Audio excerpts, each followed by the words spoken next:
പിടിവള്ളി എന്നുള്ള വാക്ക് മലയാളികൾക്ക് മാത്രമേ സുപരിചിതമായിട്ടുണ്ടാവുള്ളൂ. തത്തുല്യമായിട്ടുള്ള ഒരു പ്രയോഗം എനിക്കറിയാവുന്ന പരിമിത ഭാഷകളിൽ ഞാൻ കണ്ടിട്ടില്ല. അത് നമുക്ക് പിടിച്ചു നിൽക്കാനുള്ള വള്ളിയാണ്. പിടിച്ചു നിൽക്കാനുള്ള വള്ളിയിൽ നിന്നുകൊണ്ട് തന്നെ നമുക്ക് ഒരുപക്ഷെ മുന്നോട്ട് അധികം പോകാൻ പറ്റിയെന്ന് വരില്ല. പക്ഷെ പിടിച്ചു നിൽക്കാൻ സാധിക്കുന്ന ഒരു നിമിഷത്തെയും ഒരവസ്ഥയെയും ഒക്കെയാണ് അത് സൂചിപ്പിക്കുക. പിന്നെ അവിടെ നിന്ന് പിടിച്ച് കയറ്റിക്കോളും, അവിടെ നിന്ന് പിടിച്ച് കയറാനും പറ്റും.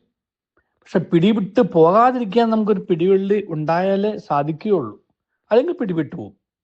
പക്ഷെ നമ്മുടെ പലരുടെയും ജീവിതത്തിൽ ഞാൻ കണ്ടിട്ടുള്ളത്, ഈ പിടിവള്ളി ഉണ്ടായിട്ടും അതിന് പിടിക്കാനുള്ള ഒരു തയ്യാറെടുപ്പോ താല്പര്യമോ കാണിക്കാതെ ഒരുപക്ഷെ അവനവൻ തന്നെ മനസ്സ് വെച്ച് കൈവിട്ടു പോകുന്നൊരവസ്ഥയാണ്. അതിന് നമ്മൾ ദുരഭിമാനം എന്ന് പറയും. ദുരഭിമാനവും ആത്മാഭിമാനവും മലയാളത്തിലെ രണ്ട് പ്രധാനപ്പെട്ട പ്രയോഗങ്ങളാണ്. ആത്മാഭിമാനം എന്നുള്ളത് എന്താണെന്ന് തിരിച്ചറിഞ്ഞാലേ ദുരഭിമാനത്തെ ഒഴിവാക്കാൻ സാധിക്കുകയുള്ളൂ. നാം കൊണ്ടു നടക്കുന്ന ചില ദുരഭിമാനങ്ങൾ ആണ് നമ്മുടെ ആത്മാഭിമാനം എന്ന് നമ്മൾ വിചാരിച്ചാൽ അവിടെ തെറ്റിപ്പോകും. അവിടെ നമുക്ക് ഒരിക്കലും പിടിവള്ളിയെ പിടിക്കാൻ തോന്നില്ല, പിടിവള്ളിയെ പിടിക്കാൻ മനസ്സും വരില്ല, അതിന് തയ്യാറാവുകയുമില്ല.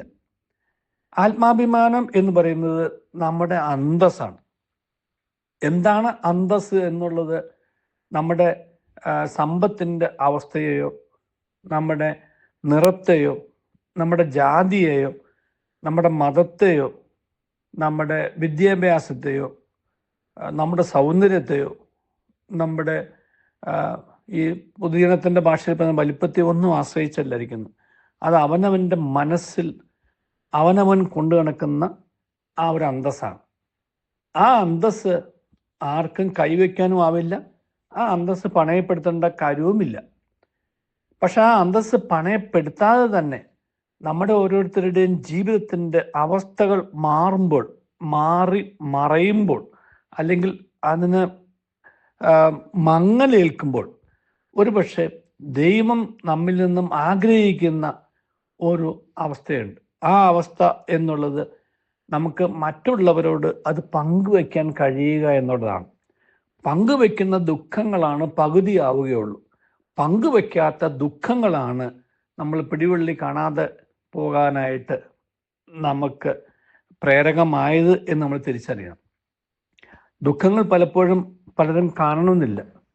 ദുഃഖങ്ങൾ പങ്കുവെക്കുമ്പോഴേ പലരും തിരിച്ചറിയുള്ളൂ. പങ്കുവെക്കുമ്പോഴുണ്ടാകുന്ന ഒരു ക്ഷതം ആണ് ദുരഭിമാനം എന്ന് പറയുന്നത്. പക്ഷേ പങ്കുവെക്കുമ്പോൾ ഉണ്ടാവുന്നത് നമുക്കൊരു പിടിവള്ളിയാണ് എന്നുള്ളത് തിരിച്ചറിയാൻ കഴിഞ്ഞാൽ നമുക്ക് പിടിച്ചു നിൽക്കാൻ കഴിയും. അങ്ങനെ പിടിച്ചു നിന്നാലേ നമുക്ക് പിടിച്ച് കയറാൻ സാധിക്കുകയുള്ളൂ.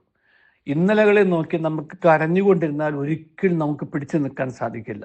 ഇന്നലെ നോക്കി നമുക്ക് ആശ്വസിക്കാനും നാളെ നോക്കി പ്രതീക്ഷയോടെ മുന്നോട്ട് പോകുവാനും തക്കവണ്ണമുള്ള നമുക്ക് ഒരു അവസ്ഥ ഉണ്ടാവണമെന്നുണ്ടെങ്കിൽ ദുരഭിമാനം വെടിഞ്ഞിട്ട് വേണം ആത്മാഭിമാനം പണയപ്പെടുത്താതെ ദുഃഖങ്ങൾ പങ്കുവെച്ചുകൊണ്ട് നമുക്ക് ചുറ്റും ഒന്ന് നോക്കുവാനും.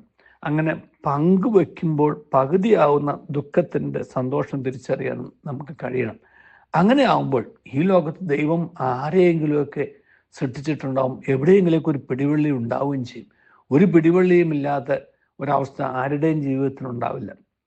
പക്ഷെ ഏതാണ് പിടിവള്ളി എന്ന് തിരിച്ചറിയാൻ തക്കവണ്ണമുള്ള ഒരു അന്വേഷണം നമുക്കുണ്ടാവണം. ആ അന്വേഷണം നടത്താതെ പോയപ്പോഴാണ് ദുരഭിമാനം ഉണ്ടായത്. ആ ദുരഭിമാനത്തിൻ്റെ പേരിലാണ് നമ്മൾ കാണുന്ന പലതും സംഭവിച്ചിട്ടുള്ളതും എന്നുള്ളതും ഞാൻ മറക്കുന്നില്ല. അതൊരു ഫ്ലിപ്പ് സൈഡ് എന്ന് പറയും, ഒരു മറുവശം എന്നുള്ള ഇന്നലത്തെ ചിന്തയുടെ ഒരു മറുവശം ഞാൻ സൂചിപ്പിച്ചെന്ന് മാത്രമേ ഉള്ളൂ. നമുക്ക് കാണാൻ കഴിയണം എന്നുള്ളത് ശരിയാണ്, പക്ഷേ അത് കാണാൻ തക്കവണ്ണം നമുക്ക് അതിനെക്കുറിച്ചുള്ള ഒരു അറിവ് കിട്ടണമെന്നുണ്ടെങ്കിൽ ഈ ദുരഭിമാനത്തിലിരിക്കുന്നവർക്ക് അത് വെടിഞ്ഞുകൊണ്ട് ആത്മാഭിമാനം പണയപ്പെടുത്താതെ തന്നെ ദുഃഖങ്ങൾ മറ്റുള്ളവരുമായിട്ട് പങ്കുവയ്ക്കാൻ കഴിയണം. അങ്ങനെ പങ്കുവെക്കുമ്പോഴാണ് യഥാർത്ഥത്തിൽ നമ്മൾ ഒരു സമൂഹത്തിൽ ജീവിക്കുന്നൊരു സന്തോഷം തിരിച്ചറിയുക. കാരണം മനുഷ്യനൊരു സമൂഹ ജീവിയാണെന്നുണ്ടെങ്കിൽ ഇന്ന് എനിക്കിത് വന്നു എന്നുണ്ടെങ്കിൽ നാളെ ഇത് എൻ്റെയും സ്ഥിതിയാണ് തിരിച്ചറിയാൻ തക്കവണ്ണമുള്ള മനുഷ്യരുണ്ടാവും. അങ്ങനെ ചുറ്റുപാടും ഒന്ന് തിരിഞ്ഞു നോക്കിക്കഴിഞ്ഞാൽ പങ്കുവയ്ക്കാൻ കഴിയുന്ന അവസ്ഥ ഉണ്ടായിക്കഴിഞ്ഞാൽ ഒരിക്കലും ആരും പിടിവിട്ടുപോകില്ല. അങ്ങനെ ദുഃഖങ്ങൾ പങ്കുവെച്ച് പകുതിയാക്കാനും ദുഃഖങ്ങൾ പങ്കുവെക്കുമ്പോൾ പിടിവള്ളികൾ കണ്ടെത്താനും പിടിവള്ളിയിൽ പിടിച്ചു നിന്നുകൊണ്ട് പിന്നീട് പിടിച്ചു കയറാനായിട്ടുള്ള പരിശ്രമങ്ങൾ നടത്താനുമൊക്കെ ദൈവം നമ്മെ എല്ലാവരും അനുഗ്രഹിക്കട്ടെ.